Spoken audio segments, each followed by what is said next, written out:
दग्धाखिल कर्मकं वर्धमानं जिनं नत्वा पश्चिमं तीर्थनायकं बालानामहितबुद्ध्याहं प्रेरितोऽद्य यथागमं करोमि वर्णनं किञ्चित् कर्मणां हतशर्मणां सरस्वती नमस्तुभ्यं वरदे कामरूपिणी विद्यारंभं करिष्यामि सिद्धिर्भवतु मे सदा। द्वादशांग जिनवानी माता की जय। कर्णन योग ग्रंथ राज की जय।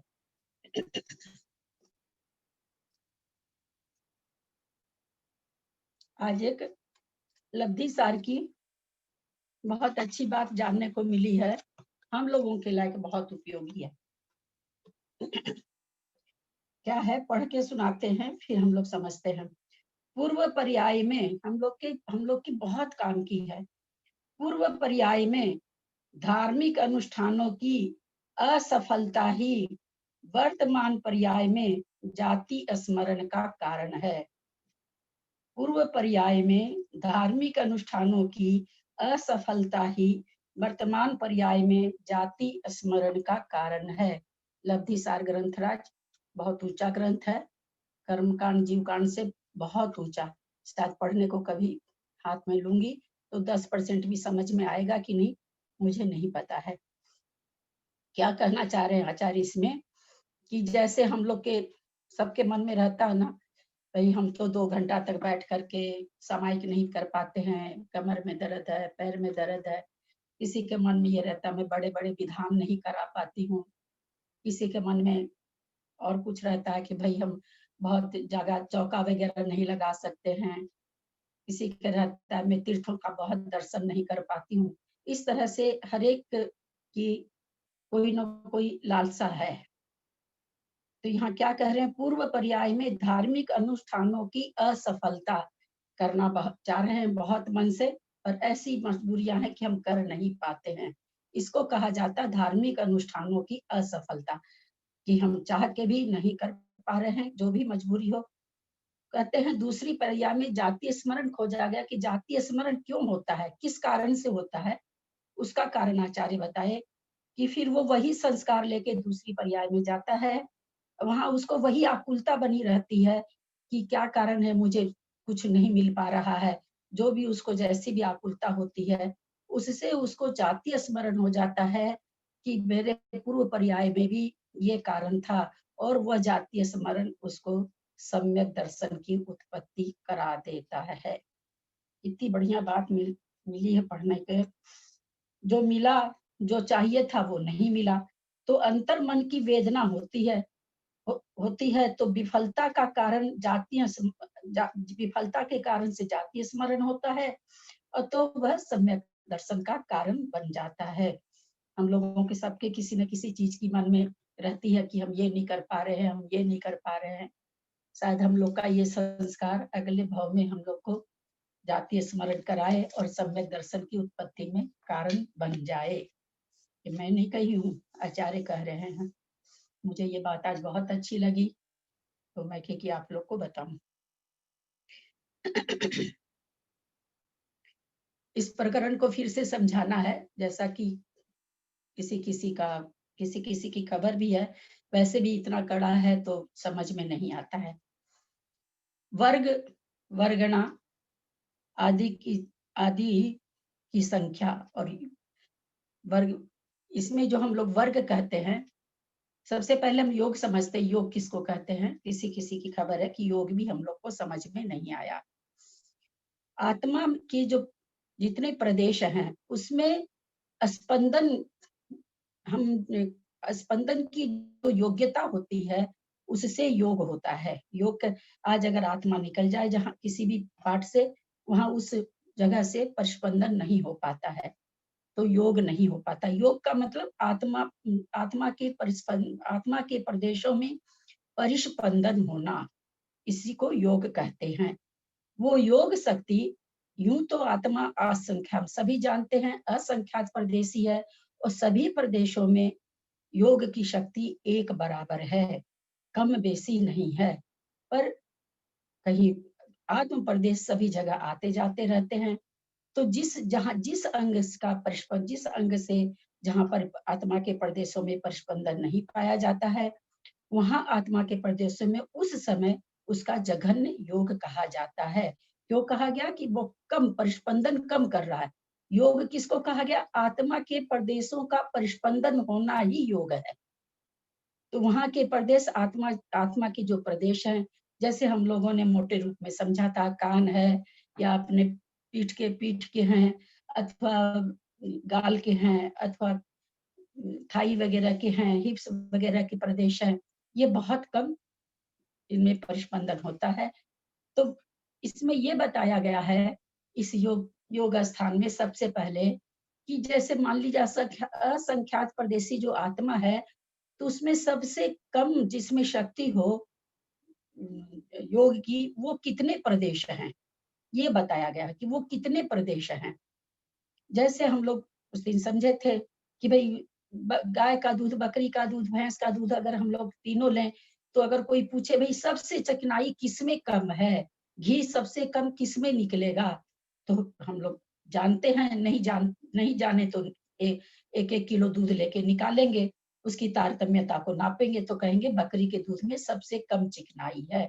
तो उसी तरह आत्मा के सारे प्रदेशों में जघन्य जो परिस्पंदन जितने प्रदेशों में पर फिर इस बात को बार बार समझा रहे हैं, वही प्रदेश नहीं रहता हमेशा, लेकिन टोटल प्रदेश बदल बदल के ऐसी जगह पर पहुंच जाते हैं जहां पर इनमें जघन्य शक्ति, जघन्य परिस्पंदन होता है, कम परिस्पंदन होता है, तो उस समय उसमें जघन्य योग कहा जाता है।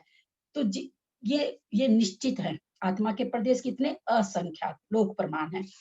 अभी ये जघन्य प्रदेश कितने हैं? यहाँ हम लोगों ने माना जघन्य प्रदेश मतलब जघन्य परिस्पंदन जितने प्रदेशों में होता है। एक एक जो 10-10 का खाना बना, अभी चित्र से समझेंगे हम लोग, पहले ऐसे समझ लेते हैं। एक एक प्रदेश में कितनी शक्ति है, तो सब पाया गया कि सबसे कम शक्ति जगत श्रेणी के असंख्यात में भाग प्रमाण है। वास्तव में कहाँ कितनी है? जगत श्रेणी के असंख्यात में भाग। क्या मतलब हुआ? जगत श्रेणी 7 राज्यों को कहते हैं। 7 राज्यों में जितने आकाश के प्रदेश हैं, उसको कहते असंख्यात से भाग दो। भाग देने पर जो आएगा भागफल, उतने उतने क्या नाम ये पर उतने जघन्य प्रदेश हैं। तो एक एक प्रदेश में शक्ति कितनी है, एक एक जघन्य प्रदेश की शक्ति कितनी है, तो वो भी आचार्य कहते हैं जगत श्रेणी के असंख्यात में भाग प्रमाण है। क्योंकि आत्मा असंख्यात प्रदेशी है, इसका सारा कथन असंख्यात में चलता है। जब हम कर्मों के बारे में पढ़ेंगे तो कर्म अनंत होते हैं, वहां सारी गिनती अनंत में चलती है।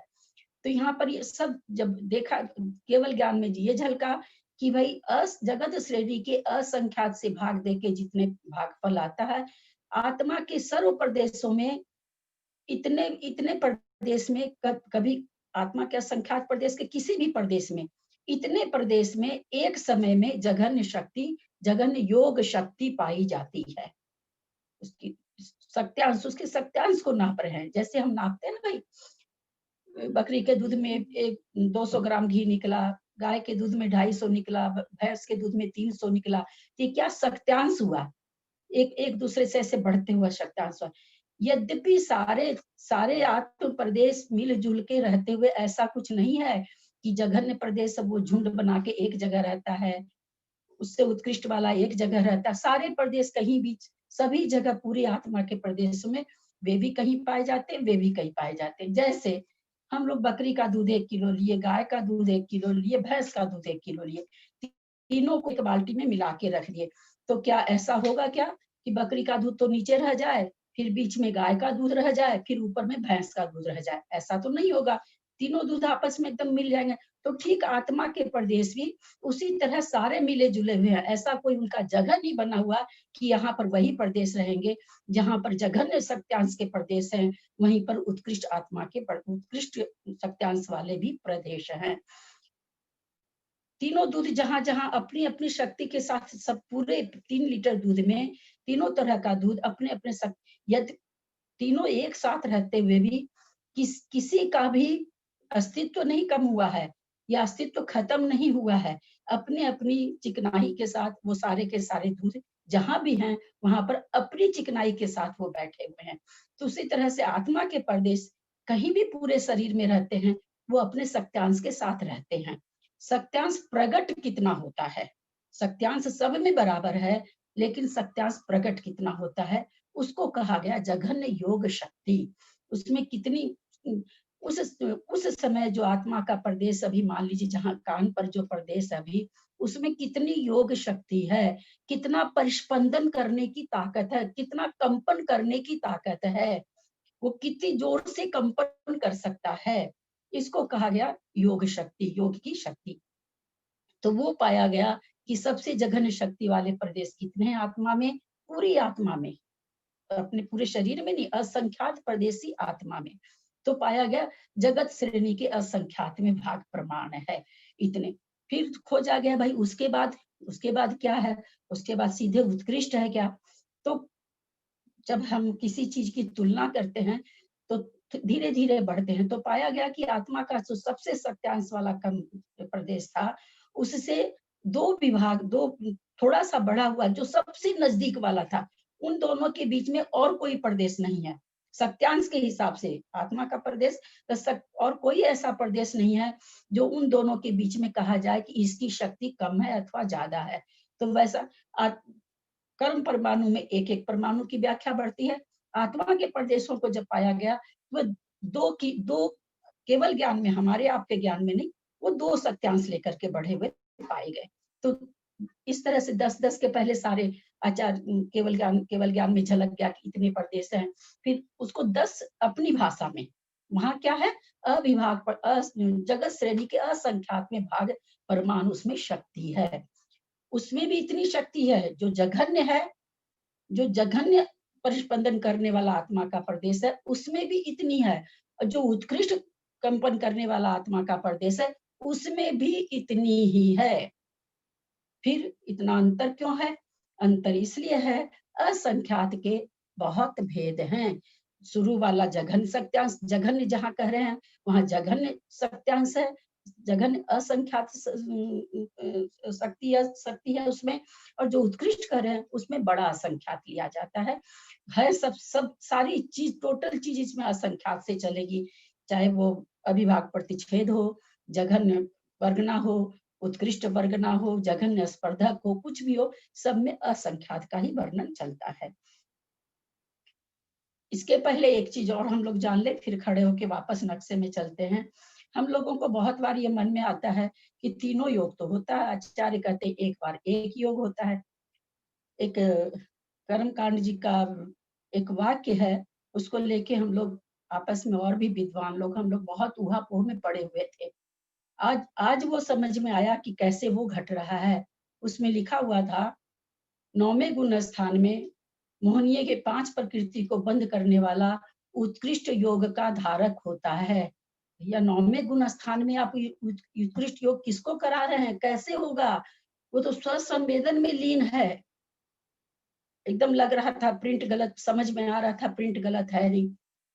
आज वो चीज समझ में आई, जैसे भगवान का दर्शन कर रहे हैं, दर्शन करते करते एकदम भाव विभोर होके बिल्कुल मन से दर्शन कर रहे हैं, कैसे तीनों योग एक साथ हम लोगों को लगता है कि एक साथ हो रहा है। उसका उदाहरण अपन समझ रहे हैं। भगवान के ऊपर आप एक टक लगा के भगवान के दर्शन कर रहे हैं, बिल्कुल बिल्कुल मन से उसमें मनोयोग चल रहा है।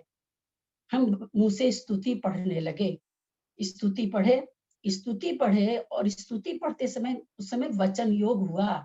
एक बार वचन योग हुआ, हमने शुरू किए, यदि ये चैतन्य, हमारा वचन योग शुरू हुआ। और हम तो ये सोच रहे हैं कि हम मन में भी सोच रहे हैं, बिल्कुल भगवान की प्रतिमा से हमने मन में सोचा कि मैं ये स्तुति गाऊं, मन में सोचा। उसके बाद स्तुति जो निकली, वचन योग हुआ, लेकिन मनोयोग मनोयोग खत्म हो गया। मनोयोग के हिसाब से आत्मा का परिस्पंदन रुक गया। फिर हमको तो लग रहा हम मन से बोल रहे हैं। जिस तरह से हम पंखा चलाते हैं, पंखा बंद कर देते हैं तो पंखा घूमता रहता है पूर्व संस्कार से, उसी तरह मनोयोग जब हुआ था, मनोयोग खत्म होने के बाद में हमको ये लग रहा है कि हम तो मन में सोच के बोल रहे हैं, वो मन में पहला जो मनोयोग हुआ था उसका संस्कार है। अब वचन से आपने स्तुति चालू करी, एक लाइन तो आप बोले, वचन योग हुआ, उसके बाद क्या है, हम झूमने भी लगे, ताली बजाने लगे, हाथ पैर को ये करने लगे भाव विभोर होकर के, हमारा काय योग चालू हो गया। तो वहां तो वचन योग भी चल रहा है, क्योंकि हम स्तुति पढ़ रहे हैं। नहीं, अब वचन योग नहीं चल रहा, हमारे वो बोलने का संस्कार है, वो अपने आप बोला जा रहा है, हमारा काय योग होने लगा। इस तरह से हम लोग अभी तक यही समझते थे, एक समयवर्ती होता है योग, पकड़ में नहीं आता है। लेकिन नहीं, पकड़ में आने की बात, इसका और अच्छा उदाहरण, पूजा करने बैठते हैं, बहुत बहुत ही प्रेम से भक्ति से स्थापना भगवान की कर लेते हैं, उसके बाद जल चढ़ा देते हैं। उसके बाद देखिए हमारा वचन योग चल रहा है, पूजा की लाइन बोल रहे हैं, हाथ से अर्घ चढ़ा रहे हैं, ध्यान दीजिएगा, मुंह से लाइन बोल रहे हैं, हाथ से अर्घ चढ़ा रहे हैं।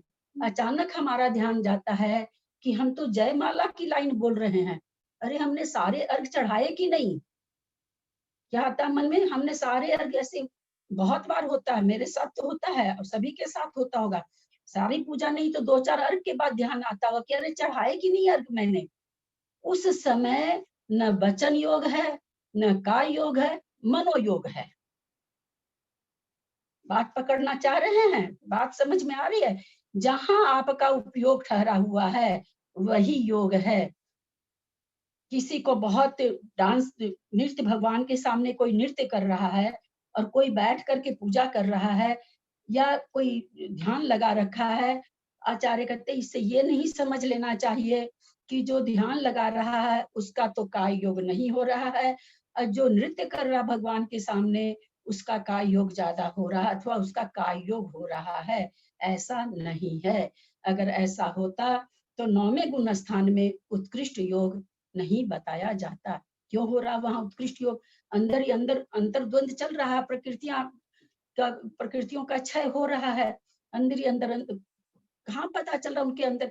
अगर इसको और अच्छे उदाहरण से हम लोग समझें, मुनि महाराज ध्यान में तल्लीन थे, नाम मुझे याद नहीं आ रहा, कुसुम जी वगैरह को याद होगा, तो वो कोई वहां उनको देख करके कोई उन्हीं के राज्य के लोग आए, बोले देखो ये कैसे यहाँ धुनी रमा के बैठा है, इसके बेटे के ऊपर से लोग चढ़ाई कर दिया, छोटे से बेटे को राज्य देकर आ गया। अब देखिए वो बिल्कुल ध्यान में अभी भी बैठे हैं, अंदर ही अंदर उन्होंने तलवार भी चला दी, सब कुछ कर दिया, एकदम लड़ाई भी करने लग गए, सब कुछ करने लगे। ये कहाँ हुआ? बैठे बैठे भी काय योग हो गया। बात समझ में आ रही होगी आप लोग को। जहां उपयोग है वहां पर स्पंदन है आत्मा का।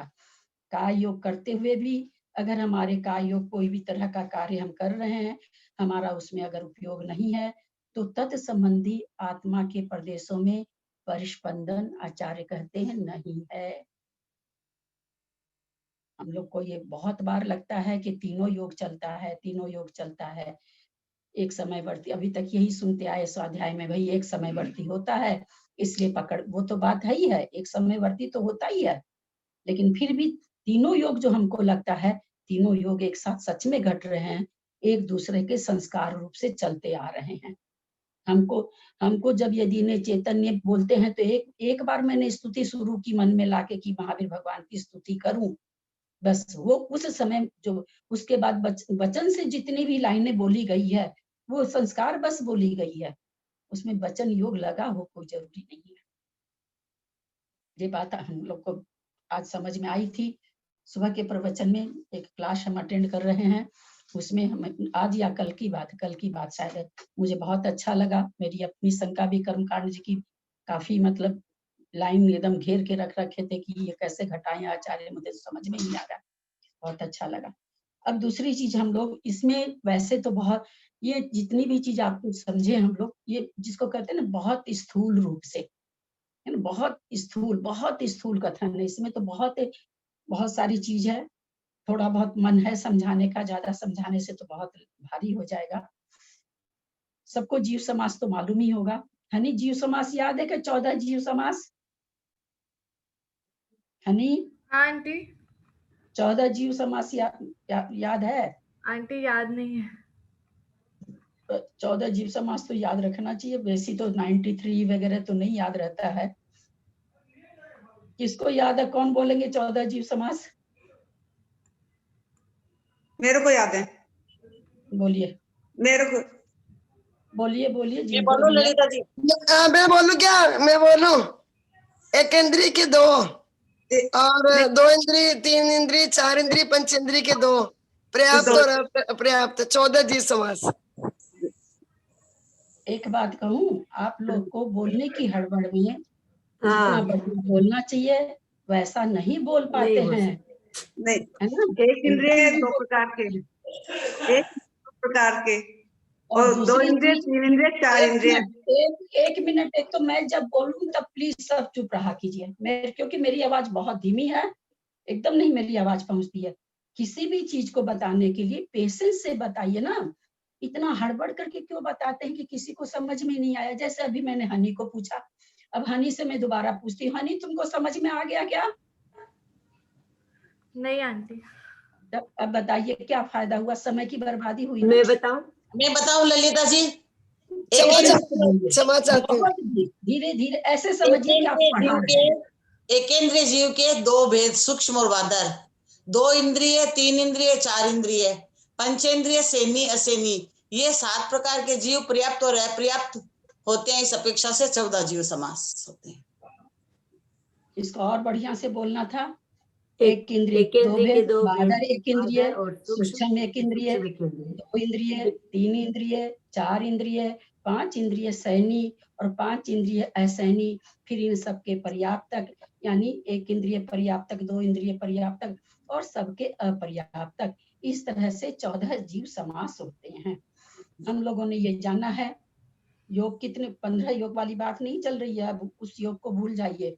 3 तरह का योग बताया गया था, याद होगा? हाँ, उपपाद योग, एकांतनुवृद्धि योग और परिणाम योग।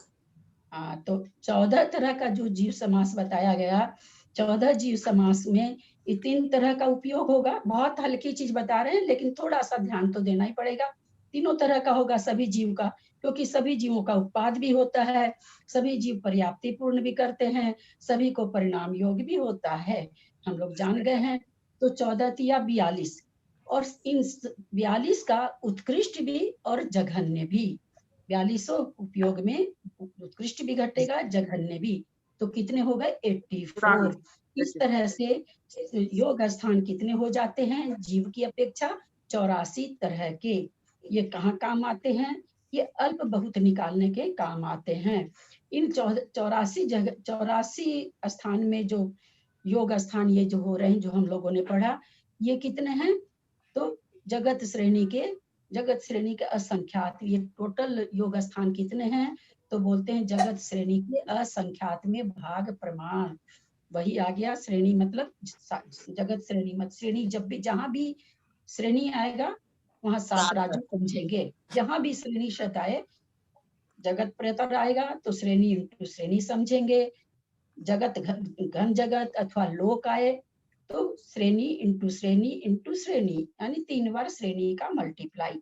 एक श्रेणी मतलब 7 राजू। 7 राजू में जितने भी आकाश के प्रदेश हैं उनका असंख्यात्मा भाग। आकाश का प्रदेश हम कैसे जाने? एक सुई की नोक में असंख्यात आकाश के प्रदेश पाए जाते हैं। एक सुई की नोक में 7 राजू बहुत बड़ा है। हम लोगों ने राजू को समझा था, जैसे पुष्पदंत आचार्य पुष्पदंत सागर जी के नजर से भी, कि एक चिड़िया हिंद महासागर से चोंच में पानी ले, उस पानी को हिमालय पर्वत पर डाले, फिर आए फिर ले जाए, जब वो हिंद महासागर खाली हो जाए। और एक सिद्धांत सार ग्रंथ से भी हम लोगों ने समझा था कि 1000 क्या नाम भार का गोला ऊपर से स्वर्ग से गिरे और तेज गति से चलता हुआ नीचे नीचे की ओर, वो 6 महीने में जितनी दूरी तय करेगा उतना बड़ा एक राजू। इस तरह से राजू की और भी कई तरह से समझाने की व्याख्या आती है, बहुत सारी चीजें आती है।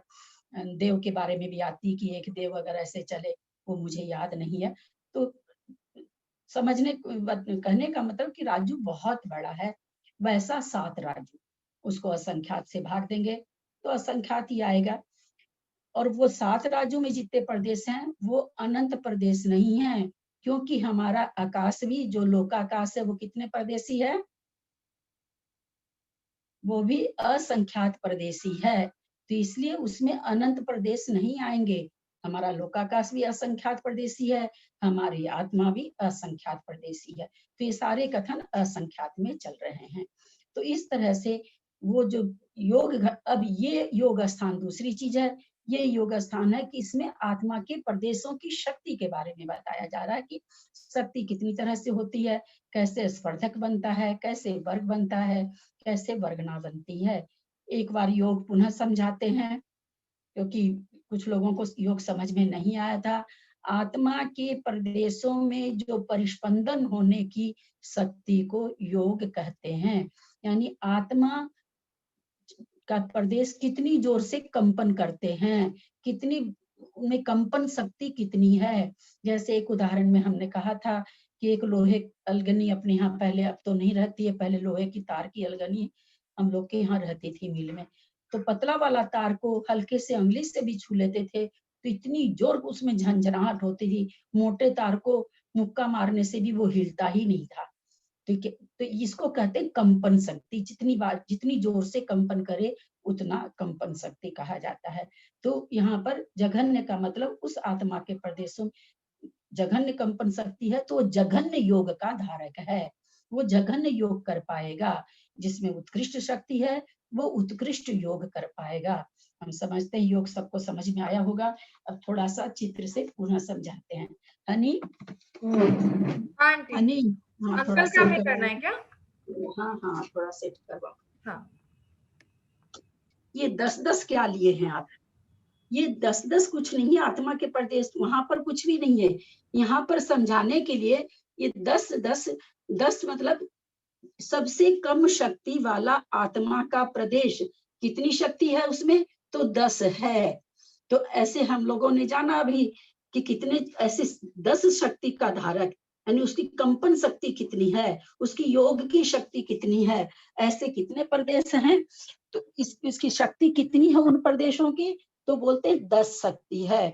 ऐसे 10 शक्ति वाले यहाँ तो हम लोगों ने, क्योंकि ये तो बहुत, कितने हैं शब्द याद हुआ क्या किसी को? कितने हैं ये प्रदेश? जगत श्रेणी के असंख्यात में भाग प्रमाण। इनमें शक्ति भी जगत श्रेणी के असंख्यात में भाग प्रमाण है, और इसमें अविभाग प्रतिच्छेद भी असंख्यात, जो एक्चुअल चीज है, असंख्यात में भाग प्रमाण है। और ये प्रदेश भी उतने ही हैं, लेकिन यहाँ हम लोग उतने प्रदेश नहीं ले सकते हैं, इसलिए यहाँ पर 5 प्रदेश लिए गए। एक एक खन्ना मतलब एक एक आत्मा का प्रदेश, एक एक ये आत्मा के प्रदेश हैं। ये एक एक प्रदेश में इसमें शक्ति कितनी है, तो वो शक्ति बोलते हैं 10-10 है। सभी में 10-10 शक्ति है। तो जितने आत्मा के प्रदेशों में 10-10 शक्ति पाई जाएगी, उस सारे को इसमें पहली वर्गना में ले लिए। हम लोग पढ़ चुके हैं कि अविभाग प्रतिच्छेदों के समूह का नाम वर्ग है। अभी अविभाग प्रतिच्छेद हम आगे समझते हैं। तो जितनी जघन्य शक्ति, एक जैसे जघन्य शक्ति के धारक जितने प्रदेश थे, वो सारे प्रदेश मिलकर के क्या कहलाएंगे? एक वर्गना। वर्गना का क्या परिभाषा है? वर्ग अविभाग शक्ति के प्रतिच्छेदों के समूह के वर्गों का समूह का नाम वर्गना है। कैसे वर्ग? जो एक जैसी शक्ति रखते हों, एक जैसी शक्ति वाले वर्गों के समूह का नाम पहली वर्गना। अब उसके बाद जब पाया गया कि भाई और प्रदेशों में कितनी शक्ति है, सबसे उसके बाद जस्ट उसके बाद वाली, तो पाया गया कि 12-12 है। अब 12-12 की जितने प्रदेश हैं, ये एक एक प्रदेश है ना, एक एक संख्या एक एक प्रदेश को बतला रही है। तो 12-12 के जितने प्रदेश हैं, यहाँ 5 दिखाए गए हैं। सबसे जघन्य शक्ति के प्रदेश सबसे ज्यादा पाए जाते हैं। फिर इससे कंफ्यूज नहीं होइएगा कि आत्मा में उतनी शक्ति है। इसका मतलब यह है जहां जहां से जघन कंपन होता है, वहां के प्रदेश सबसे ज्यादा हैं आत्मा में। तो उसके बाद जैसे जैसे सत्यांश बढ़ रहे हैं वैसे वैसे प्रदेश कम होते जाते हैं, क्योंकि यहाँ उतनी जगह नहीं है दिखाने की, तो इसलिए बराबर दिखाया गया है। तो जब पाया गया आत्मा के प्रदेशों की शक्ति 1 से नहीं बढ़ती है, 2 से बढ़ती है, तो ये 12-12 के जितने प्रदेश पाए गए उनको उनको लिया गया, वो कहलाई दूसरी वर्गणा। ये ये भी वर्गों, ये भी एक एक वर्ग है, वर्गों के समूह का नाम वर्गणा। पहले सबसे कम शक्ति वाली तो ये पहली वर्गणा हो गई, थोड़ी उससे बढ़ी तो ये दूसरी वर्गणा हो गई। अब यहाँ पर ये प्रश्न उठा कि भाई जो पहली से दूसरी बढ़ी उसमें कितनी शक्ति पाई गई। जैसे हमने बकरी के दूध का घी निकाला, गाय के दूध का घी निकाला, हमने पाया कि बकरी के गाय के दूध में 100 ग्राम घी निकला है और गाय के दूध में 125 ग्राम घी निकला है। तो हम कहेंगे गाय बकरी के दूध से गाय के दूध में 25 ग्राम घी बेसी है। आगे हमको अगर कहिए कि हमको तो 250 ग्राम घी चाहिए तो हम 2 किलो दूध गाय के दूध का घी निकालेंगे। तो वहाँ यहाँ पर वही चीज, जब दूसरी संख्या 12 है तो उसमें से 10 को माइनस किया गया, 10 को माइनस किया गया तो आया 2। यही 2 जघन्य शक्ति, जैसे 12 में से 10 करके ये 2 जो आया ये अविभाग प्रतिच्छेद की शक्ति आई। माने शक्ति का अंश कम से कम कितना बढ़ेगा, जब भी बढ़ेगा कम से कम 2 तो बढ़ेगा ही बढ़ेगा, क्योंकि शक्ति का अंश हमें पता चला कि गाय के दूध से बकरी के दूध में 25 ग्राम घी का अंतर है। उसी तरह से जघन्य प्रदेश से बाद वाले प्रदेश में कितना अंतर है, तो 2 का अंतर है, वही अविभाग प्रतिच्छेद कहलाया।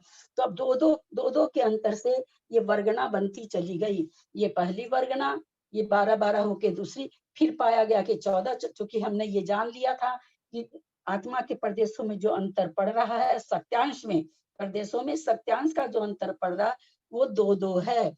तो फिर पाया गया कि 12-12 सत्यांश वाली योग की शक्ति वाली वर्गणा है, वर्ग हैं। फिर 14-14 की शक्ति वाले वर्ग हैं, फिर 16-16 की शक्ति वाले वर्ग हैं। तो पहली वर्गणा सबसे पहले सत्यांश वाली हो गई, दूसरी वर्गणा दूसरे सत्यांश वाली हो गई, तीसरी वर्गणा तीसरे सत्यांश वाली हो गई, चौथी वर्गणा चौथे सत्यांश वाली हो गई। क्या ऐसे ही एक्चुअल में होता है? नहीं, ये भी वहां पर श्रेणी जगत श्रेणी के असंख्यात में भाग प्रमाण है। यहाँ जो हम लोग 4 लिए हैं वहां पर वो बहुत हैं, 2-2 से थोड़ी थोड़ी 2-2 से बढ़ती हुई बहुत सारी वर्गणा है। तो वर्गों के समूह को वर्गणा, यहाँ 4 वर्गणा हो गई, और वर्गणाओं के समूह को ये इतनी वर्गणा हुई अभी हम बोर्ड के हिसाब से, एक्चुअल के हिसाब से नहीं, इतनी वर्गणाओं के समूह को जघन्य स्पर्धक कहा गया। यहाँ पर गैप क्यों आ गया? पहली वर्गणा इतने में क्यों बनी और आगे आ जाती, 16 के बाद 18 है, 20 इस तरह से बढ़ते जाते, आखिर में कहाँ रुकती है, क्यों रुकती है, कब रुकती है? ये जो स्पर्धक, ये जो वर्गणाओं का समूह चल रहा है, तो किस समय हम समझे कि अब यहाँ पर आके वो रुक जाएगी, वहां से दूसरा स्पर्धक चालू होगा। तो पाया ये जाता है कि कुछ वर्गणाओं के बाद में फिर वर्गणाओं प्रदेशों के बाद में, आत्मा के प्रदेशों के बाद में, जैसे जगत श्रेणी का असंख्यात में भाग प्रमाण कहा जा रहा, तो जगत श्रेणी के असंख्यात में भाग प्रमाण जानने के बाद ये पाया जाता है कि थोड़ी दूर जो 2-2 का जो अंतर आ रहा था वो अंतर नहीं आ रहा है, वहां गैप ज्यादा आ गया। तो वहां से दूसरा स्पर्धक वो कैसे नापा जाता है, कब समझा जाए?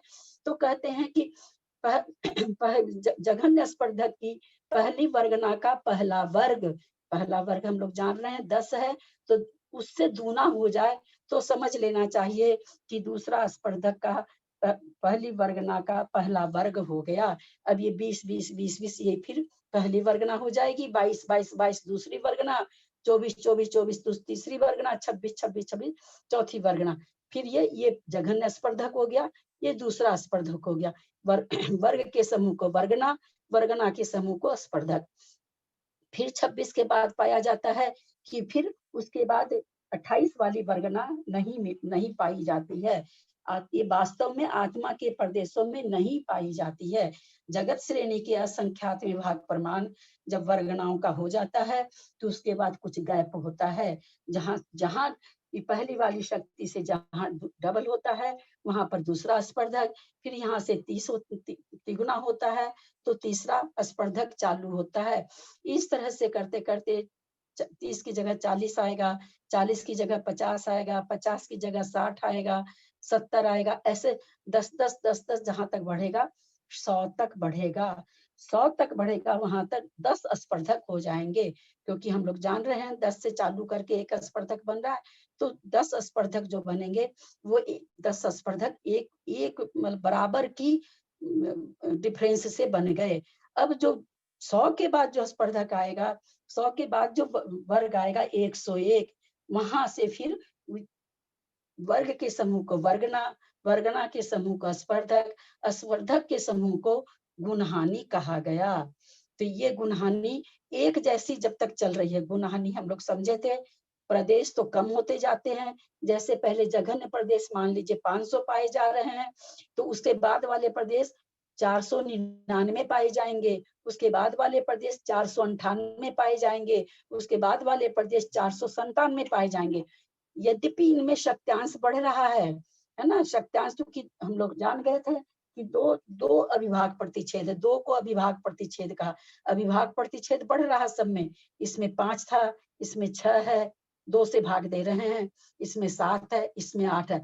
अविभाग प्रतिच्छेद बढ़ रहा, आत्मा की शक्त्यांश बढ़ रहे हैं प्रत्येक प्रदेश में, लेकिन आत्मा के प्रदेश तत्त संबंधी शक्त्यांश वाले प्रदेश कम होते जा रहे हैं। जैसे हम लोगों ने उदाहरण से समझा कि ये 500 जब जांचा जाएगा तो ये 500 निकलेंगे, ये और 2 कम निकलेंगे, 498, 496, 494 और नीचे आते जाएंगे, तो इस तरह वो कम कम होते जाते हैं। तो इसी को कहा गया गुण हानि निर्जरा। प्रदेश तो कम हो रहे हैं और सत्यांश बढ़ रहा है, तो कम प्रदेशों में ज्यादा सत्यांश पाया जा रहा है, प्रदेश की कमी को ही यहाँ गुण हानि कहा गया। तो इस तरह से करते करते ये जहां पर 100 पूरे हो जाएंगे तो वो एक गुणहानि हो जाएगी। एक गुणहानि के बाद में स्पर्धकों के समूह को गुणहानि कहते हैं। जहां तक ये लगातार स्पर्धक चलेंगे एक गुणहानि हो जाएगी। फिर नाना गुणहानि को योग कहते हैं। योग स्थान कब बनता है? जब ऐसी ऐसी गुणहानि बहुत सारी, वहां पर भी वही असंख्यात की बात आ जाती है, असंख्यात होगी तब एक योग स्थान होगा, ऐसा आचार्यों का उपदेश है। ये गुणहानि जैसे आत्मा का पहला प्रदेश है, प्रदेश तो है यहाँ प्रदेश तो क्या नाम है, सुख ज्यादा है लेकिन शक्ति कम है। उसके बाद जैसे जैसे ऊपर की लाइन आती जा रही है तो इसमें ये बताया जा रहा है कि शक्त्यांश तो ज्यादा आ रहे हैं पर प्रदेश इनमें कम होते जा रहे हैं। यानी उस शक्ति वाले, उस योग की शक्ति वाले आत्मा के असंख्यात प्रदेशों में तत्त शक्ति वाले प्रदेश कम होते जा रहे हैं। तो कहने का मतलब गुणहानि क्यों पड़ा? प्रदेश कम हो रहे हैं, सत्यांश बढ़ रहा है, उसको कहा गया गुणहानि। इस तरह से जो एक गुणहानि होगी, कहाँ तक होगी? ये 10 वाला 100 हो जाएगा वहां तक, फिर वहां से जो चालू होगा 100 से सीधे 101 नहीं, मेरे मुंह से गलत निकल गया, 200, वहां 200 चालू होगा, वहां से फिर दूसरी गुणहानि चालू होगी। फिर वहां पर इसी तरह से वर्ग आएगा, वर्गना आएगी, स्पर्धक आएगा, फिर ऐसे करते करते वो 200 जब 400 हो जाएगा, 400 होने के पहले तक वो एक गुणहानि होगी।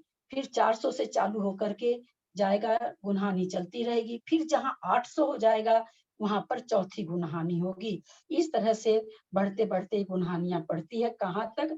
असंख्यात जगत श्रेणी के असंख्यात में भाग तक बढ़ती है, तब एक योग स्थान होता है। समझ में आया होगा? आज कोई किसी को कोई प्रश्न करना हो तो कर लीजिएगा। कुसुम आंटी। ललिता जी, हाँ, जय जिनेन्द्र धूप देती हूँ। ये जो शक्त्यांश बढ़ रहे हैं और प्रदेश कम हो रहे हैं, तो ये शक्त्यांश जो बढ़ रहे हैं इसका मतलब परिस्पंदन उसमें ज्यादा है क्या? हाँ, शक्त्यांश योग बढ़ रहा है, योग आत्मा के परिस्पंदन को ही योग कहा गया। हाँ, तो वहाँ परिस्पंदन ज्यादा हो रहा है जहाँ शक्त्यांश ज्यादा है, ज्यादा मतलब कम प्रदेशों में ज्यादा कम प्रदेशों में ज्यादा परिस्पंदन हो रहा है। हाँ, इसको इसलिए इस रचना को क्या कहा गया था? गो पुच्छाकार। गाय की हाँ, वो जैसे आपने ऊपर से बताया। पूंछ मोटी होती है, तो हम मोटा होना वहां पर शक्त्यांश कब है, लेकिन अब प्रदेश बहुत हैं, जैसे ऊपर से पूंछ मोटी रहती है तो वहां पर प्रदेश बहुत हैं, नीचे नीचे आते जाते हैं, तो नीचे नीचे प्रदेश कम होते जा रहे हैं, शक्त्यांश बढ़ता जा रहा है। अच्छा, ये जो अविभाज्य प्रतिशत दो लिया, पहले जैसे 1 है 10 में, 10 में, फिर 20 में, जैसे 12 में दो अविभाज्य प्रदेश, मतलब क्या हुआ? दो अविभाज्य प्रदेश मतलब 2 प्रदेश आत्मा के, प्रदेश तो एक ही है।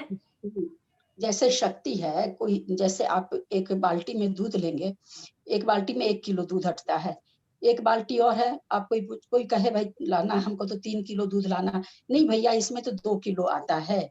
ये आप कहाँ से जाने? आप उस बाल्टी की शक्त्यांश को जाने कि भाई इसमें 2 किलो दूध आएगा। हाँ। उसी तरह से आत्मा का प्रदेश, पहले तो 10 प्रदेश ऐसे हैं, तो उसमें शक्ति कितनी है ये अभी हमको पता नहीं चल रहा, बस इतना पता चला कि जघन्य शक्ति है। शक्ति कितनी है अभी हमको पता नहीं चला। उसके बाद का प्रदेश जब हमको पता चला कि भाई उसके बाद का प्रदेश 12 वाला है, तो उसमें से जब उसको घटाए, भाई कितना, आप 2 किलो बाल्टी में दो 1-1 किलो दूध डाले तो आपको पता चल गया कि भाई 2 किलो की बाल्टी है ये। तो उसी तरह से जब पता चला कि 10 के बाद 12 शक्त्यांश वाला आत्मा का प्रदेश है, तो 12 में से जघन्य को खत्म कर दिया, तो पता चला भाई कि कितना ज्यादा आया इसमें, जघन्य में ज्यादा कितना आया, शक्त्यांश कितना बढ़ा ज्यादा, तो बोला 2। अब अभिभाव क्यों पड़ा उसका नाम? क्योंकि इससे कम शक्त्यांश वाला कोई नहीं, 10 और 12 के बीच में इससे कम शक्त्यांश वाले प्रदेश नहीं है आत्मा के प्रदेश। वो जो बढ़ोतरी निकली, भाई आत्मा के प्रदेशों की शक्ति कितनी कितनी बढ़ेगी हर प्रदेश में, तो वो शक्त्यांश निकला 2 अविभाग प्रतिच्छेद, वो 2 संख्या निकली कि 2 के हिसाब से आत्मा के प्रदेशों के शक्त्यांश बढ़ेंगे, अथवा योग स्थान बढ़ेंगे, अथवा परिस्पंदन शक्ति बढ़ेगी। ठीक। कृष्णा आंटी,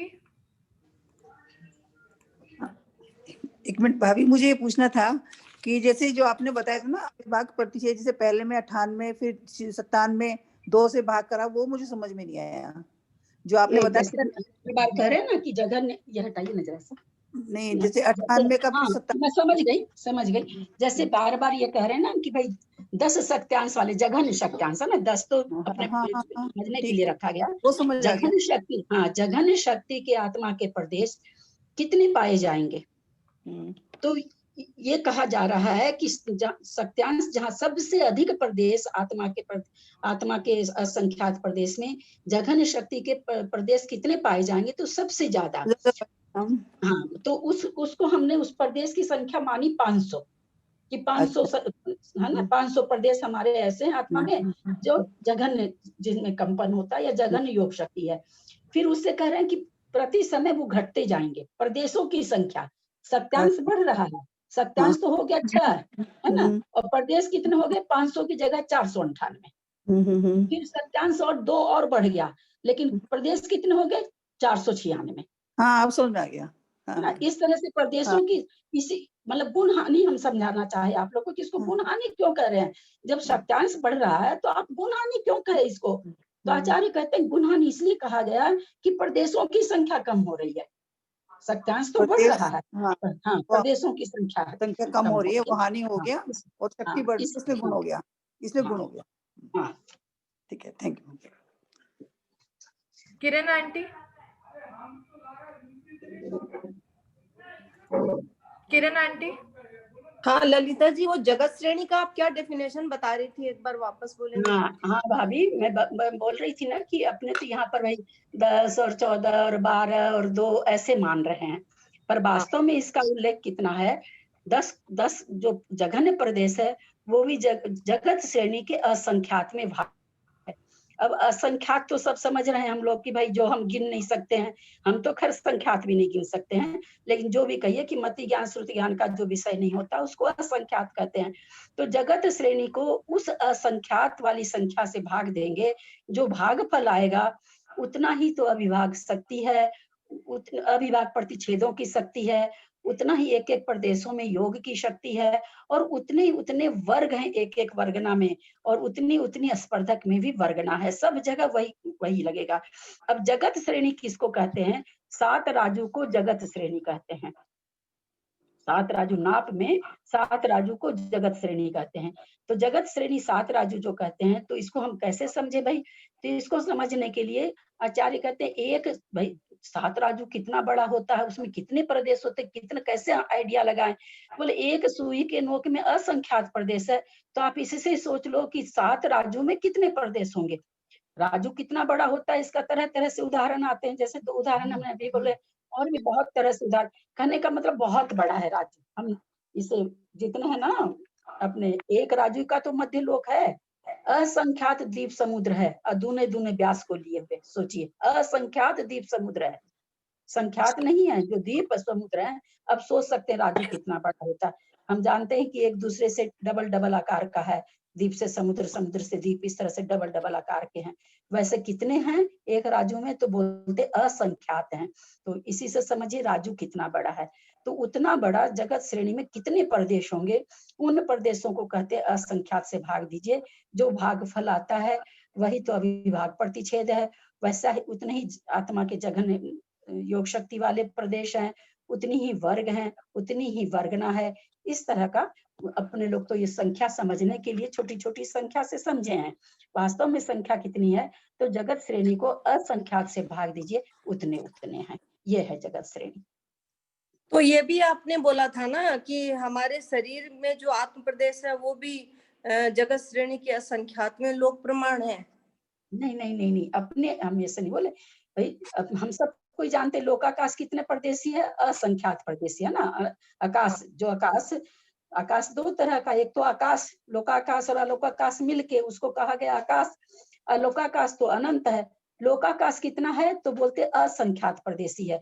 और इसलिए आत्मा, धर्म द्रव्य, अधर्म द्रव्य, ये चारों ही असंख्यात प्रदेशी हैं। वो जो आप लोक का संख्यात में असंख्यात लोक प्रमाण की जो आपको याद रह गया, वो कसाय के अध्यवसाय स्थान है, अनुभाग के अध्यवसाय स्थान है, स्थिति के अनुभाग अध्यवसाय स्थान है। तो हमारे शरीर में जो ये जो मेरे को याद रह गया कि शरीर में इतने आत्म प्रदेश है, तो ये रॉन्ग हो गया क्या?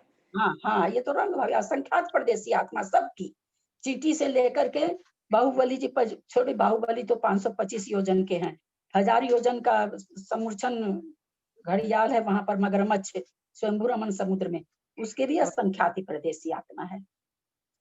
अच्छा, आत्मा के प्रदेश कम ज्यादा नहीं, सब जीवों की एक संख्या, जितने सिद्ध हो गए हैं सबके असंख्यात प्रदेशी आत्मा थी। अच्छा, ये एक आपने ये भी बोला था कि प्रति समय में एक योग स्थान होता है, प्रति समय में एक योग स्थान होता है, मतलब प्रति समय में एक योग स्थान होता है, यानी प्रति समय ये सारी प्रक्रिया घट रही है। समझ नहीं आया मुझे, एक बार ठीक से थोड़ा डिटेल बताइए। प्रति समय एक योग स्थान है ना, पर एक एक समय वर्ती योग स्थान होता है। हमने अभी योग स्थान को समझा, वर्ग, वर्गना, स्पर्धक, गुणहानि, गुणहानि से फिर नाना गुणहानि, उन सबको मिला करके एक योग स्थान। जैसे कल मैंने उदाहरण दिया था इसका कि कोई स्कूल में कोई करने के लिए एजुकेशन मिनिस्टर का आदमी आता है कि पूछता भाई आपके यहाँ कितने शिष्य हैं, कितने स्टूडेंट हैं? तो वो बोलता भाई हमारे यहाँ 4 कक्षाएं चलती है, 4। तो बोलो उसकी क्या कोई ये भी है, शाखाएं भी हैं? तो बोला हाँ 2-2 शाखा है। उसकी कोई उप शाखा भी है? बोला हाँ 4-4 है। सब में कितने कितने स्टूडेंट हैं? तो बोला 10-10 हैं। भाई टोटल कितने हुए?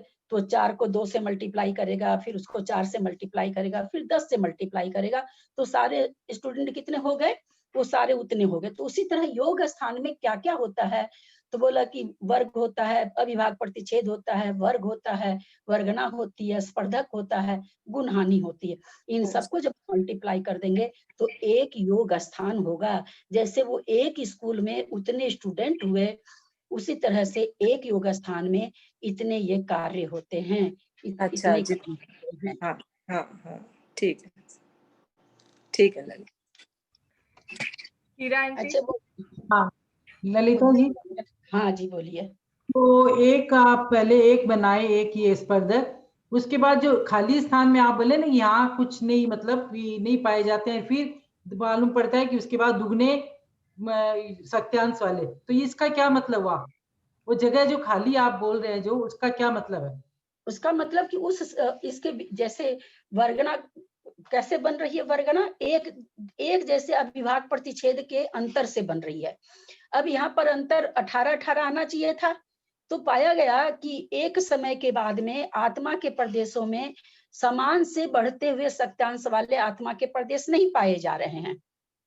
तो जहां तक हाँ, कुछ समय नहीं, आत्मा के प्रदेश, यहाँ समय नहीं घटेगा। आत्मा के प्रदेश कितने पाए गए? 10-10 सत्यांश वाले पाए गए, 12-12 वाले पाए गए, 14-14 वाले पाए गए, 16-16 वाले, उसके बाद 18 वाले पाए जाने चाहिए थे। लेकिन पाया, ये कहा जाता कि आत्मा के प्रदेश कुछ, क्योंकि स्पर्धक फिर बनेगा कैसे? स्पर्धक बनाने के लिए गैप, अगर मान लीजिए वो चलते रहे 18, 20, 22, तो वो सारी चौथी वर्गना, पांचवी वर्गना, छठी वर्गना ऐसे ही चलते रहेंगे। और वर्गनाओं के समूह को स्पर्धक, तो वो दूसरा स्पर्धक ही नहीं आएगा, कभी आएगा ही नहीं, है ना। जबकि परिभाषा क्या है? वर्गना के समूह को स्पर्धक, स्पर्धक के समूह को गुण हानि, तो फिर योग का स्थान घटेगा ही नहीं, नाना गुण हानि घटेगी नहीं। तो ऐसा पाया जाता है कि कुछ समय के बाद में आत्मा के जस्ट डबल शक्ति वाले पाए जाते हैं। अच्छा।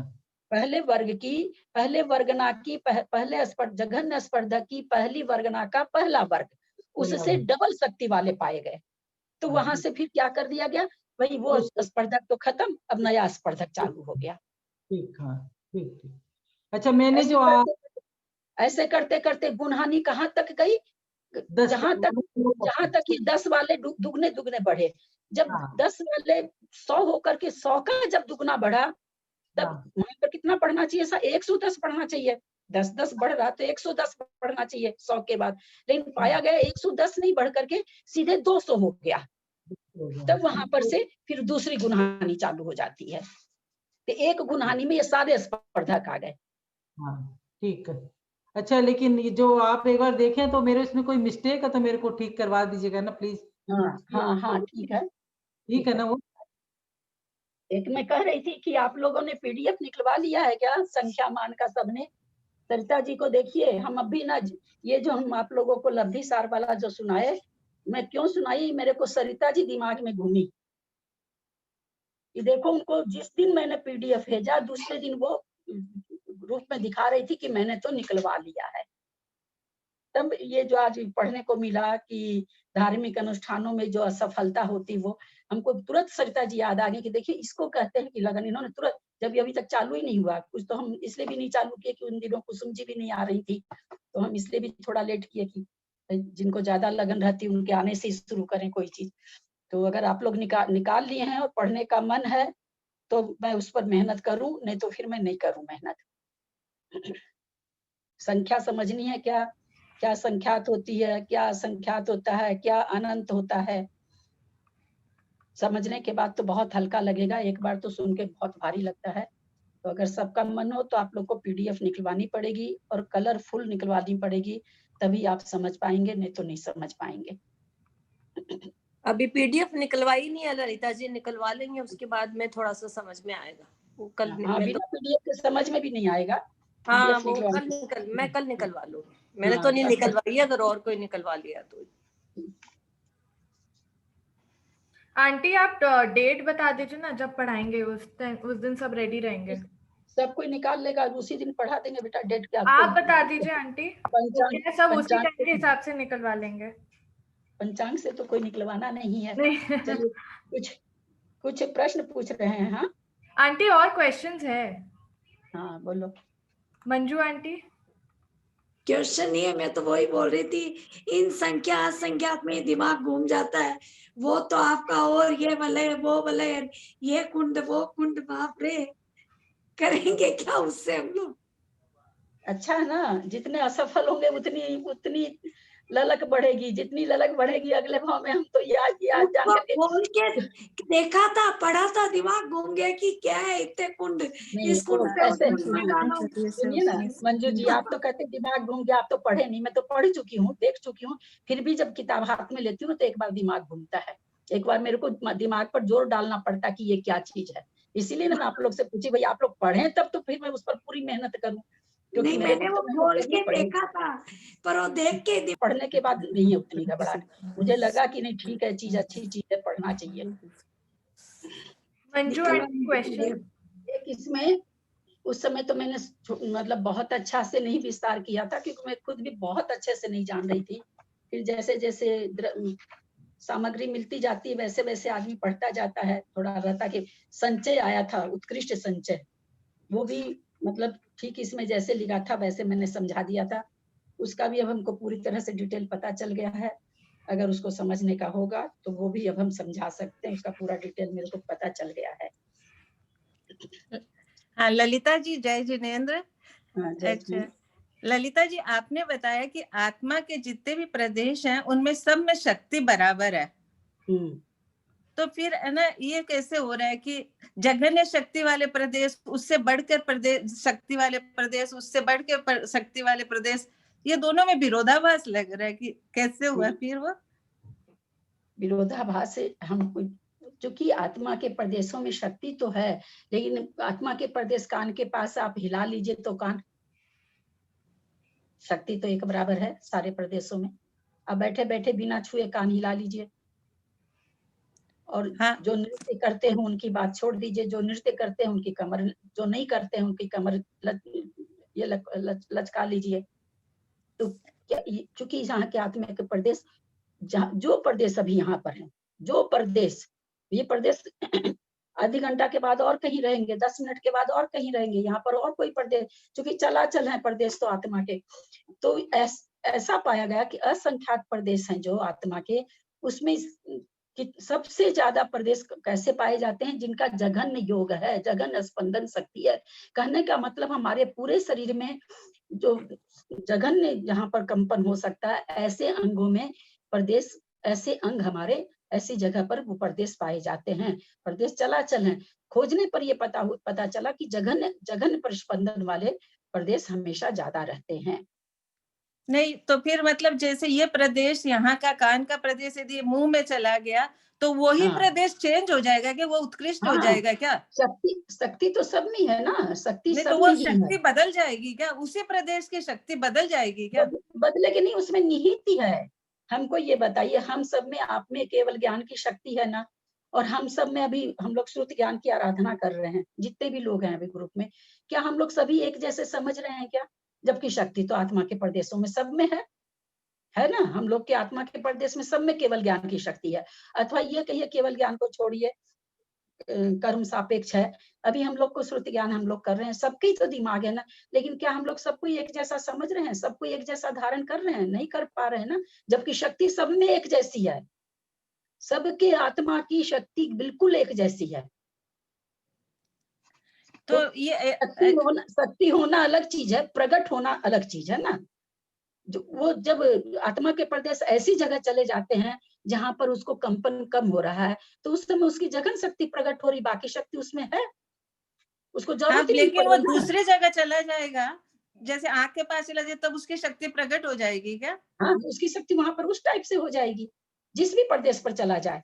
आज अंगुलियों के प्रदेश पर आ जाए, अंगुलियों के प्रदेश भी सारे दिन अंगुलियां अपने लोग की चलती ही रहती है ना, तो जहां पर भी चला जाएगा उस रूप उसमें उसकी शक्ति प्रकट होगी। नहीं होगी तो हम अंगुली नहीं चला सकेंगे, हमारी पलक ही नहीं झपक सकेगी। अगर उन प्रदेशों में शक्ति नहीं रहे तो हमारी पलक ही नहीं झपकेगी, फिर तो वो कान के जैसे पलक स्थिर हो जाएगी, कान के जैसे अंगुली स्थिर हो जाएगी। ये प्रदेश घूमते रहते हैं, जो जहां पर चले जाते हैं वहां पर जैसी योग की शक्ति चाहिए उस हिसाब की योग की शक्ति इनकी होती रहती है। इनमें तो अनंत शक्ति है, एक एक प्रदेश में अनंत, यहाँ तो शक्ति के रूप में तो अनंत है। जैसे एक गेहूं का दाना हो, एक गेहूं के दाने में कहा जाए कि भाई इसमें कितना क्या है, तो बोले 2% प्रोटीन है और कार्बोहाइड्रेट 50% है। दाना तो एक ही है ना, लेकिन शक्ति अलग अलग हो गई। उसी तरह से योग की शक्ति अलग है, और जो अनंत गुण है इसमें, छायिक ज्ञान है, छायिक वीर्य है, छायिक सुख है, ये शक्ति अलग है, ये गुणों की शक्ति अलग है। जिस तरह से एक गेहूं के दाने में क्या नाम है, सो ये प्रोटीन 2% है, कार्बोहाइड्रेट 50% है। उसी तरह से बाकी जो आत्मा के गुण हैं वो सारे इसमें अनंत रूप से हैं। योग शक्ति अलग अलग टाइप से हो जाती है, जैसे स्थान पे रहता है आत्मा का प्रदेश उस हिसाब से इसमें कंपन होता है। जिस हिसाब से कंपन होता है उस हिसाब से इसकी योग शक्ति कही जाती है। तो जो टेबल आपने बनाई है अभी, तो जिस टेबल में मतलब जो जघन्य में जो आए थे परमाणु, तो दूसरी बार जो दूसरे समय स्टैंड दीजिए ना खाली। ओ ये सॉरी, हाँ बोलिए मनीष जी। जैसे आपने ये टेबल बनाई है कि प्रथम बार में जो मतलब इतने हैं, तो आपने जो जघन्य जो प्रदेश बताए थे, तो दूसरी बार जो दूसरे समय में जो टेबल बनेगी उसमें दूसरे प्रदेश आएंगे ना? हाँ, असंख्यात प्रदेशी है आत्मा तो। नहीं, जैसे पहले बरगना बनाई आपने, वर्ग बनाए, बरगना बनाए, उसमें प्रदेश आपने बोले कि इसमें 10-10 प्रदेश हैं, लेकिन दूसरे समय में तो दूसरे समय एक मिनट एक एक प्रदेश है, आत्मा का प्रदेश एक एक है, उसमें योग शक्ति 10 है, प्रदेश एक एक है। जितना भी चौकोर बना हुआ है सब में प्रदेश एक एक आत्मा का, आत्मा के प्रदेश 10 नहीं है। अच्छा, आत्मा का प्रदेश एक है और दूसरे में जो शक्ति है वो भी तो मतलब 10 क्या चीज है, फिर 5 क्या चीज है? 10 और 5 वो शक्ति है। हाँ 10 तो जघन्य शक्ति के कितने प्रदेश हैं, तो पाया गया कि 10 हैं। 10 की शक्ति वाले, चूंकि हर एक आत्मा, आप गड़बड़ कहाँ करी, सारी आत्मा के प्रदेश एक में नहीं है, 10 प्रदेश नहीं है। पाया गया कि एक एक प्रदेश में 10 रूप शक्ति, 10 कंपन शक्ति, 10 योग की शक्ति। 10 मतलब यहाँ 10 नहीं, वो मैं पहले भी बता चुकी, अपने उदाहरण में कह रहे हैं, वो एक आत्मा के प्रदेश में पाई जा रही है। ऐसे करके इसको जघन्य शक्ति हम लोग बोले। जघन्य शक्ति वाले आत्मा के प्रदेश जितने पाए गए उनको एक तरफ करके एक वर्गना कह दी। अब उसके बाद क्या पाया जा रहा है, तो उसके बाद ये पाया गया है कि कर्ण परमाणु में तो एक एक बढ़ता है, पर आत्मा की शक्ति है, आत्मा की शक्त्यांश की जो शक्ति है, योग की शक्ति, वो 2 में बढ़ रही है। यहाँ 2 में बढ़ रही है। ये 1 और 2 इसलिए समझाया जा रहा है कि रूढ़ संख्या में आत्मा के प्रदेशों की शक्ति के बढ़ने का विस्तार नहीं मिलता है, कर्म परमाणुओं में मिलता है। तो वो 10 सत्यांश वाले आत्मा के प्रदेश थे। तो उसके बाद ये सोचा कि भाई ठीक इससे जस्ट बढ़ा हुआ कौन सा प्रदेश है, कितने सत्यांश वाला प्रदेश है, तो पाया गया कि 12 सत्यांश वाला प्रदेश है। अब क्योंकि दोनों में अब कितना सत्यांश, अंतर कितना है सत्यांश में, जघन्य में सत्यांश 10 था, इसमें 12 पाया गया, तो कितना बढ़ा हमको कैसे पता चलेगा? जैसे हमने कहा बकरी के दूध में 50 ग्राम घी है, गाय के दूध में 75 ग्राम घी है, हमने कैसे जाना कि उसमें 25 ग्राम ज्यादा है? हमने उसके घी के नाप में से इस घी को निकाल दिया, भाई 75 है, 50 माइनस कर दिया, तो हमने जाना गाय के दूध में 25 ग्राम घी ज्यादा निकलता है, उतने ही दूध में जितने में बकरी का दूध था, जितना गाय का दूध था। तो उसी तरह जघन्य प्रदेश में कितने सत्यांश थे? बोला 10 थे, 10 सत्यांश वाले थे। दूसरे में जब दोबारा और उससे थोड़ा सा बढ़ के कौन सा पाया गया, तो 12 सत्यांश वाला पाया गया। तो दोनों को जब माइनस करके निकला तो निकला 2।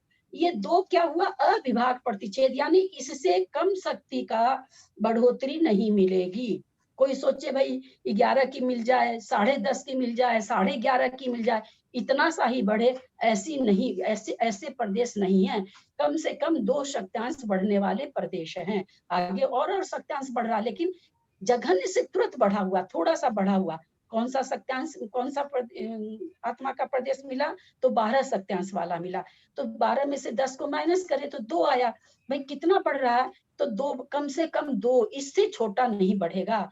ऐसा नहीं मिलेगा आत्मा का प्रदेश जो 10.5 हो, 10.25 हो, 11.25 हो, 11 हो, 11.5 हो, ऐसा कोई प्रदेश नहीं है। कम से कम अविभाग प्रतिच्छेद अगर बढ़ेगा तो 2 बढ़ेगा। कम से कम बढ़ने वाले शक्त्यांश आत्मा के प्रदेश का कितना होगा? तो 2 का अंतर आएगा। यानी पहले जघन्य आत्मा के प्रदेश का सत्यांश कितना है? 10 है।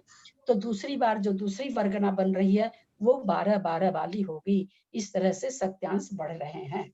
तो सत्यांश का नाप निकाला कि वो सत्यांश कितना है, तो उस सत्यांश अविभाग प्रतिच्छेद हम लोग पढ़ चुके हैं कि जिसका कोई टुकड़ा नहीं हो, तो 2 से कम सत्यांश वाला प्रदेश नहीं होगा। तो ये अविभाग प्रतिच्छेद का नाप निकला, 2 को माइनस करके।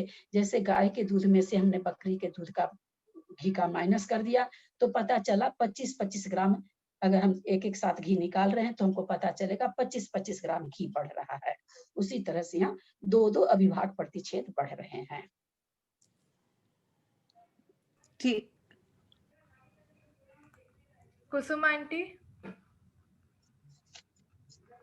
वो हम तुमको बोल रहे थे, मेरे पास पीडीएफ आया है क्या? कब भेजा है? मैं भेज दूंगी आपको। हाँ मुझे भेज देना। ठीक, किरण उसी के आंटी। लिए। हाँ ललिता जी, वही है ना जो अभी आप बता रहे थे ना, जघन्य स्पर्धक वाला।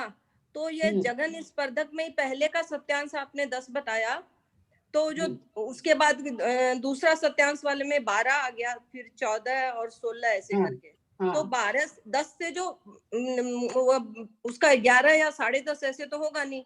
दूसरा सत्यांश वाला मान लो हम लोगों ने 12 उसको लिया, 10 के बाद 12 लिया, तो उसको फिर 12 को 10 में जो डिवीजन किया, उसका विभाग प्रतिच्छेद जो किया 2 निकला, तो ये इससे 2 से और कम नहीं होगा। फिर 14 निकला तो फिर वो उससे और कम नहीं होगा। हाँ, जैसे 10 वाले में कितने 10 सत्यांश वाले में कितने अविभाग प्रतिच्छेद हैं? तो 5 हैं। उससे नीचे कितने अविभाग प्रतिच्छेद हैं? तो 6 हैं। उससे नीचे कितने हैं? तो 7 हैं। इनके बीच में और कोई नहीं बन सकता है। जितनी बढ़ोतरी होगी 2-2 से बढ़ोतरी होगी।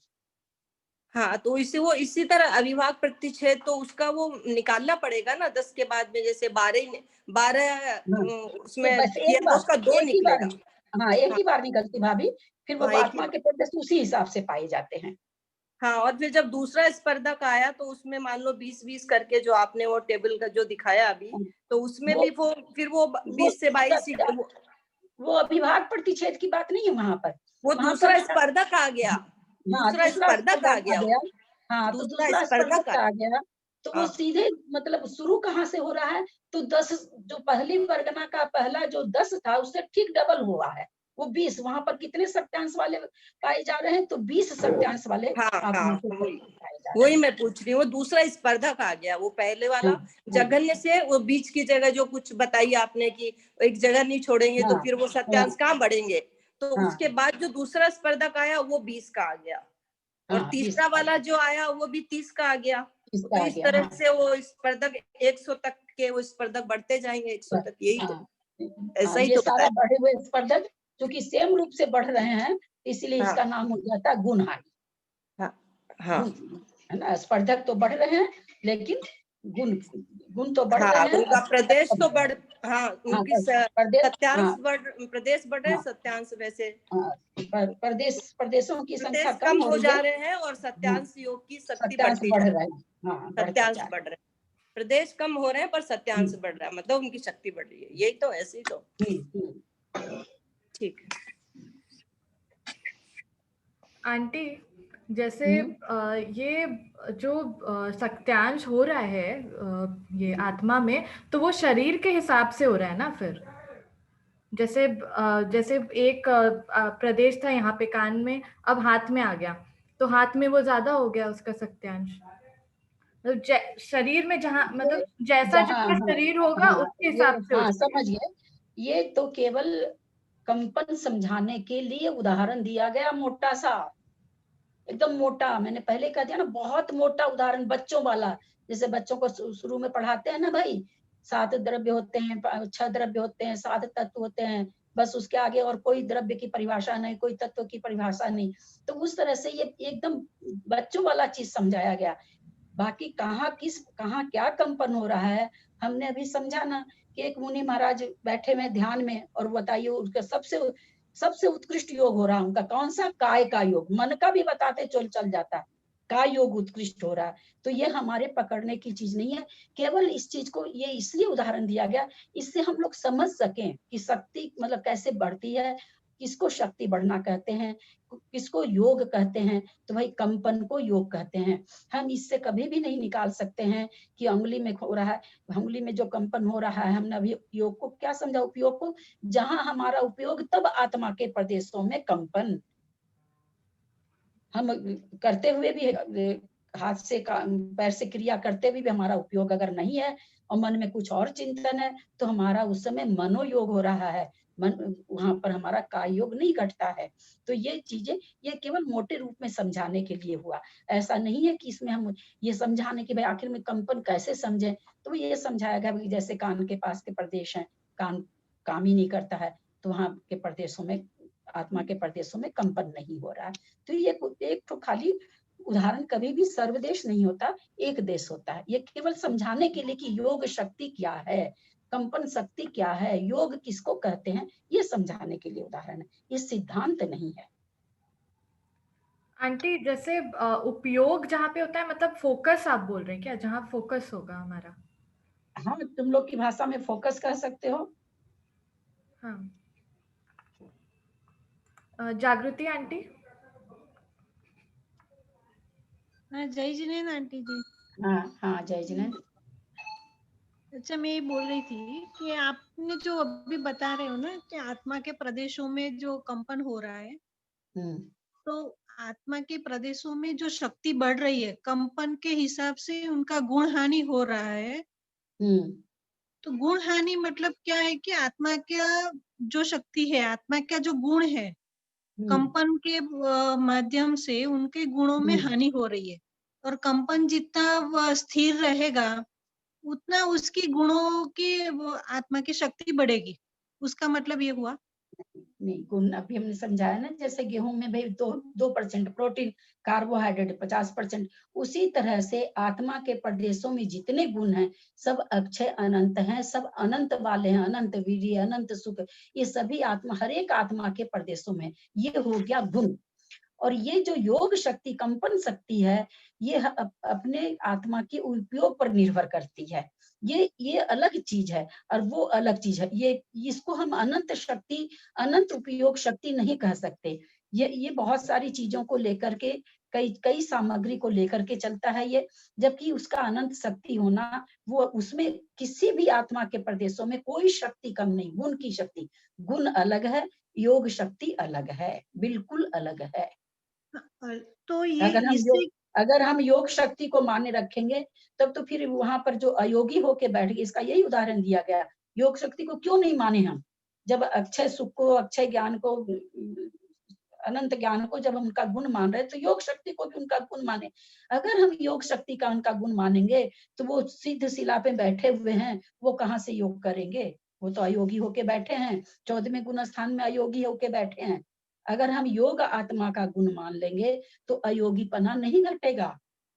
तो इस परिस्पंदन से जो शक्ति में गुण हानि हो रही है, तो उसका क्या मतलब हुआ? अरे शक्ति में नहीं, जो आत्मा के प्रदेशों में, आत्मा के प्रदेशों में किसी में कोई शक्ति की हानि और वृद्धि नहीं हो रही। वो जितनी शक्ति वाला है, संपूर्ण शक्ति वाला हर एक आत्मा का प्रदेश है, उसमें योग शक्ति कितनी हो रही है, कंपन शक्ति कितनी हो रही है, उससे उसको नापा जा रहा है। उससे वो कंपन से क्या माना जाए कि कंपन होने से क्या होगा, आत्मा में कर्म का आश्रय होगा? हाँ, या योग शक्ति से क्या होता है, योग से क्या होता है, प्रदेश आते हैं ना, वही मैं बोल रही हूँ, वही मैं पूछ रही हूँ। प्रदेश आते हैं, हाँ बिल्कुल, कर्म के प्रदेश आते हैं। तो जितना आत्मा के प्रदेशों में कंपन होगा, परिस्पंदन होगा, उतना ज्यादा होगा, उतना कर्म का आश्रय ज्यादा होगा। कर्म प्रदेशों का आश्रय है ना, प्रदेशों का आश्रय ज्यादा होगा, प्रदेशों का आश्रय ज्यादा होगा, कर्म का नहीं। हाँ, कर्म प्रदेशों का, कर्म प्रदेश वही हुआ। कर्म प्रदेश नहीं होते, कर्म परमाणु का आश्रय ज्यादा होगा, प्रदेश तो आत्मा के होते हैं।